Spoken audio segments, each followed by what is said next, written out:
بسم الله الرحمن الرحیم ملګرو یو خبر هغه د دې کم ویډیوګانې هغه تاسو چې په سوشل میډیا باندې کتی داسې قسمه تاسو ته په سکرین باندې هم ښکاري په دې کې کوم دوه زنانه چې دي او هغه یو کوم دکاندار چې دی د دې ویډیو هغه شوی دا هغه کوم سی سی ټي وي کیمرې چې دي هغه ریکارډ کړی و د هغې نه پس بیا سوشل میډیا ته رااله او خلکو د یو بل سره شیر کول او دا چې په فیسبوک باندې خو به چې اسیم ښکته برتلی نو دا ویډیو به هغه چلیده د هغې نه پس چې کوم دی پرون داسې واقعه مخې ته راغلې ده چې دا کومه زنانه چې ښکاري دا یوه په دې د دې کوم ورور چې و هغه قتل کړی ده د غیرت په نوم باندې د دې د وجې قتل کړی ده کومه ویډیو چې د دې وایرل شوه په هغې باندې ویډیو هغه تاسو مکمل کتلی و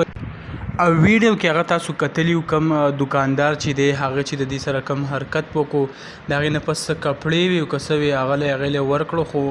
او ویډیو هغه ریکارډ کړی و نو د هغې نه پس بیا چې دا ویډیو کله وایرل شو د دې جنۍ ورور چې دی هغه راپاڅېدو او دا یې قتل کړه نو یو ډیر د افسوس خبره ده چې آیا نن سبا که موږ وګورو د پښتنو زنانه چې کوم دي هغه هم نن سبا چې بازار چرته ځي نو بغیر د نارینه نه هغه بازار ته ځي د نه علاوه که هسپتال ته ځي بل داسې ایریا ته ځي چې هلته د سړو کم تګ راتګ سیوا وي خو که ښځې ځي نو نن سبا هغه یوازې ځي نو دا زمونږ د پښتنو دپاره ډېر یو د افسوس خبره ده چې آیا زمونږ کوم پښتني ښځې که موږ وګورو پخوا نه چې څنګه وي او نن سبا چې کوم حالات روان دي نو ډېر یو دا خو خیر زه لکه دی خو ریکارډینګ وشو کیمرې راواغېستو خو نن سبا چې څه کېږي کوم د کیمرو نه چې په سایډ باندې څه کېږي نو هغه ډېر د افسوس او ډېر د مذمت خبرې دي هغه چې آیا زمونږ کوم پښتانه چې کوم دی هغه اوس نن سبا راپاڅي او داسې کوم ویډیو هغه هم دنیا ته شو کېږي او دې نه علاوه نور چې کومې کاروایانې کېږي نو هغه به هم تاسو ښه لیدلي وي او ښه به پرې پوهېږئ